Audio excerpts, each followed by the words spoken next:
Yo, what's good, YouTube? It's your boy Des Reacts, back with another banger of a video, man. I already know this one's gonna go crazy. This one's called Obi-Wan Nairobi, SAS hero of the Kenyan terror attack.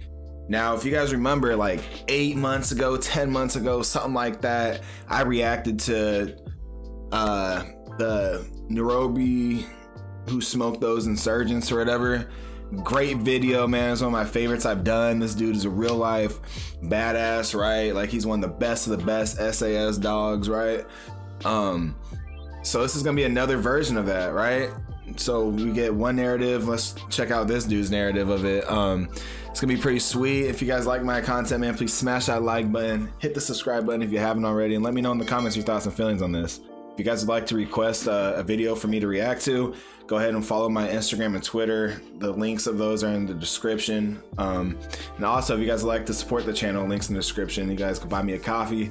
But without further ado, let's get it. Obi-Wan Nairobi. I like his name, man. Like Obi-Wan. There we go.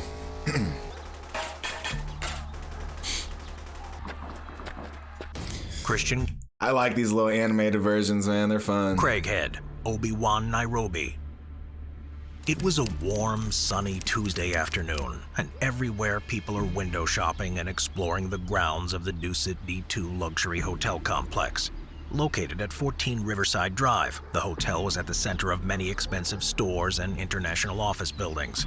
The Kenyan Commission on Revenue Allocation, I&M Bank, Amadeus IT Group, and a host of other businesses dotted the walled-in property. For years, this complex in the capital of Kenya had peacefully operated as a host for tourism and international business. That was all about to change on the afternoon of January 15th, 2019. As people sat outside the secret garden. That's right, it was super populated, and it's a super popular place where he is at. That just automatically, makes the stakes in these situations tenfold, right? Because there's so many civilians, man. Like, you don't want them to die, and you don't want to accidentally kill civilians. Restaurant, which was just opposite the Dstoudie 2 hotel, a man approached and stopped directly in front of the patio seating area. He was speaking very loudly on his cell phone, attracting the attention of everyone in the restaurant. "Where are you?" he screamed in Swahili into the phone. Some of the customers sitting there began to feel uncomfortable and anticipated that something bad was about to happen. The man's erratic behavior caused an unnerving feeling of suspense. Moments later, the man detonated a secret explosive device located on his body and instantly killed himself and many of the nearby customers. Oh, I forgot about that, guys. That's what I was going to tell you guys. I forgot, like, a lot of this stuff, man. What a coward, man. Suicide vest. Something tells me the other dude, might have chickened out, right? Sure, it happens. Like, you don't want to kill. You really don't want to kill yourself, right? Like, these dudes are that, kill themselves for whatever, thinking they're going to go to heaven or their heaven, whatever the religion is. Like, no matter what, a natural fear for everybody, I don't care how tough you are, how at peace of it you are with it, is death. Like, it's coming, you can't escape it. It's just something that's just like, you naturally want to live, you know what I'm saying? Like, you go underwater for a long time, your body wants to breathe, your brain wants to breathe, right? You about to get punched in the face, or you about to get shot, you'll cover your face, your brain will cover its face so it could live, right? So there's no way you're that at peace. You have to be hopped up on crack, whatever type of drugs they do, just to go ahead and off themselves, man. Like, it's crazy. Windows 6 stories up from the blast were shattered, and debris was strewn across the grassy lawn. As the smoke cleared and people ran for their lives, no one could have guessed how deadly the rest of the day would become. Around the same time, at roughly 3 o'clock in the afternoon, 4 more armed men drove to the entrance of the compound. At the security gate, the guards' suspicions were aroused, and they fired some warning shots at the vehicles. The 4 men were forced to abandon their vehicle and continue up the street on foot. Approaching the front gate, they threw hand grenades at vehicles parked outside the entrance, and 3 cars exploded into bright hot flames. Full-blown terrorist attack. They're throwing grenades at cars, man. Probably killing babies, women, children. The purpose of this second explosion was to create chaos and confusion within the luxury complex, making people become disoriented and easier to trap. After a brief skirmish with the front gate security, the attackers forced their way into the complex. These men were wearing black apparel, carrying assault rifles, and had a lot of extra ammunition magazines with them. Clearly, the attack was coordinated beforehand to cause as much devastation as possible. They split into 2 groups of 2 and began systematically moving through the office buildings. Shooting and throwing grenades as they moved up the floors, the group killed anyone that they came into contact with. Kenya is no stranger to terrorist attacks. 10 minutes into the attack, dozens of security personnel began to arrive at the front entrance. Police special forces, paramedics, and armed civilians raced into the complex to begin helping evacuate the panic-stricken crowds. Among those helping was Christian Craighead, a British SAS soldier who was in the country to help train Kenyan soldiers to fight against terrorist attacks. For Craighead, the day had started normally enough. He was shopping at the mall when he received a phone call that there was an attack at the hotel complex. Immediately, this British SAS soldier, who was a member of the elite 22nd Regiment, grabbed his equipment and ran to his car. Weaving in and out of traffic, he pushed his way through Nairobi and toward the Dstoudie D2 hotel compound. Damn, he's over there rolling in an Audi in Africa? Hey everyone, do you want to fly through the skies in a Messerschmitt? Well, now you told me. I don't want to hear all that. Many people were in danger, and although he had leaving his vehicle, Craighead could hear the sound of automatic gunfire, and although he had little intel on what was unfolding, he knew that many people were in danger. His training in the British Army had prepared him for this sort of situation. Christian Craighead had joined the Junior Parachute Regiment before his 17th birthday and trained with them for 6 months before moving on to the program for adult paratroopers. Pegasus Company, also known as P Company, is a pre-parachute selection course that takes place over a 5-day period and entails grueling training. Not many pass the course, but those that do have the chance to continue on to the parachute course. After graduating from training, he served for 3 years as a paratrooper before joining the Pathfinder Platoon, which is an elite unit, part of the 16 Air Assault Brigade. These operators serve as an advance force and carry out... Oh, so he wasn't in the SAS? Oh, he probably eventually went to the SAS. Okay. That's crazy, though. I like how they gave his little, brief history before the fight, because they didn't do that in the other video we watched, I don't think. So this dude served 3 years being a paratrooper. Then got moved to the brigade company. That's pretty sweet. Out dangerous reconnaissance missions. In 2003, he deployed to Iraq and worked in this capacity as a Pathfinder. 9 years later, Craighead completed the British SAS's notorious 6-month-long selection program and became a member of the 22nd Regiment. The 22nd Regiment is one of the most elite units in the force. From here, much is unknown about his career in the SAS, as the force is known to be secretive and discreet about their missions. What is known is that years later, while training Kenyan soldiers to fight terrorism, he made 4 gunmen regret the day that they decided to attack the Dstoudie D2 hotel complex. None of the terrorists could have possibly known that a professional British SAS soldier was quickly moving toward their position to eliminate them. Wearing body armor, a balaclava, and a pair of jeans, Craighead got to work. He carried a Colt Canada C8 series rifle, which is essentially an AR-15 or M4/M16 at its core. The gun was specifically an L119A2, which is a modernized version of the C8 and has a monolithic upper receiver. This serves to make the gun more accurate by zeroing large optics and laser aiming devices.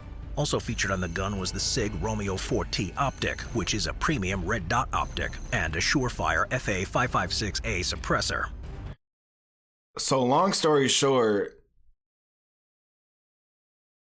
that gun is just a demon. That gun is a beast of a gun, bro. I mean, you can't get that nowhere but the military. USA, UK, you can't. I know, America, we could just walk into gun shops and buy guns and stuff, right? You're not buying nothing like that from a gun shop. You can't. It'd be illegal. That thing's badass. Firstly, Craighead helped escort numerous groups of civilians out of the complex. He can even be seen on video footage carrying out wounded people and providing cover for the paramedics. Time after time, he brought people out of harm's way to then turn and head straight back towards the enemy fire. People were amazed by this unknown, masked foreigner who was taking control of the situation and getting all those people to safety.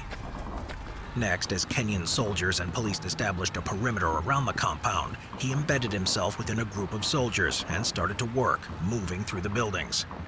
Everywhere, people were trapped. Can you imagine that adrenaline dump, right? Like, you're just getting, like, your heart's just, you know what I'm saying? You're just laser focused, going in, saving people, sprinting back in there. Straight to the gunfire, man. That's why I'd be saying, man, SAS, bro, special forces units all across the world, different breeds of people, man. It takes a special somebody, right? Then after all that, you go with a military that's probably not very well trained, you know, just a general consensus of third world militaries, right? And he just gets a little squad of soldiers and goes in there and just starts, you know, clearing rooms with them. That's part of the jobs that's pretty scary, especially, you know, police, military guys, like close quarters combat inside buildings, man. Like, you don't know where they're at. It's just scary. Trapped in rooms waiting to be rescued as they were pinned down by gunfire. However, the soldiers were not able to engage the terrorists directly while administering aid, so Craighead broke off from his group to confront the gunmen alone. More video footage from the scene shows him running away from the friendly soldiers and towards enemy gunfire as he scanned the upper floors of the buildings. Performing because he knows how many bodies there are, fire everywhere, grenades exploding. He knows lots of people are dying, so he's going to take it into his own hands. This dude is a beast. a solo sweep of the rest of the complex, Craighead located 2 of the terrorists who were now at the back of the compound and eliminated both of them by himself. Unknown to him and Kenyan authorities at the time, 2 other terrorists remained active.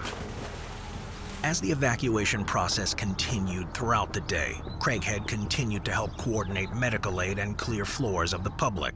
However, during the early hours of the next day, January 16th, gunshots and explosions could once again be heard. This time, Kenyan police were able to apprehend the gunmen and announce that the complex was finally secure after the 19-hour siege. Oh, shit. Immediately following the attack, no one knew Christian Craighead's identity. Only photos of a masked man aiding people appeared on the internet to give any clues. He became known as Obi-Wan Nairobi, a name which referenced his heroic, selfless actions and concealed identity.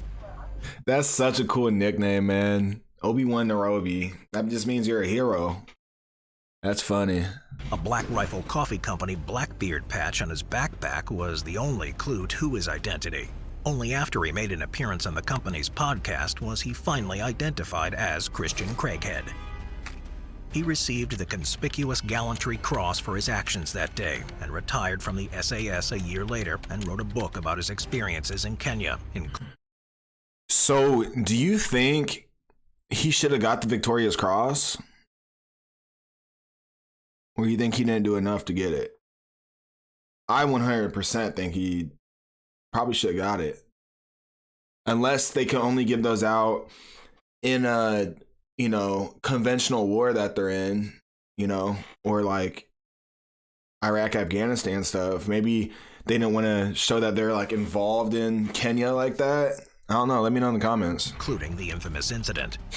The Kenyan government was also praised for its fast response to the attack, which had been coordinated by the Islamist militant group Al-Shabaab. Backed by Al-Qaeda, the Somali terrorist organization had planned the attack as retribution against the United States President Donald Trump because he had formally recognized Jerusalem as the capital of Israel. So why blow up a hotel in Kenya? What is that going to prove? Like you said, Jerusalem's the capital of the Middle East or whatever, so you're mad, so you're going to go blow up something and... Man, terrorists don't make no dang sense, man. Although close to 700 people were saved during the evacuations, 27 people were killed by the attacks, including many Kenyans, an American man and a British South African man, and many more were injured.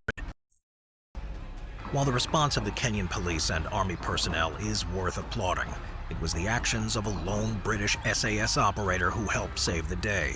Christian Craighead had prevented more lives being lost with his heroic deeds and had taken the initiative when he had gone off and killed 2 of the gunmen on his own. Both the Kenyan government and residents of the compound have come forward to shower Craighead with much-deserved praise and thank him for risking his own life to save complete strangers. So, next time someone blows themselves up in front of a crowded cafe and a small army of terrorists start executing civilians, the world had better hope that there's a British SAS operator around to save the day. Yeah, man. Is the most comprehensive vehicle combat game ever. That was a cool video, man. I really enjoyed that video. If you guys enjoyed it, please smash that like button, hit the subscribe button if you haven't already, and let me know your guys' thoughts and feelings on it. Obi-Wan Nairobi, man. The GOAT. One of the GOATs of the SAS, I should say. Catch you guys on the next video. Have a good weekend. Peace.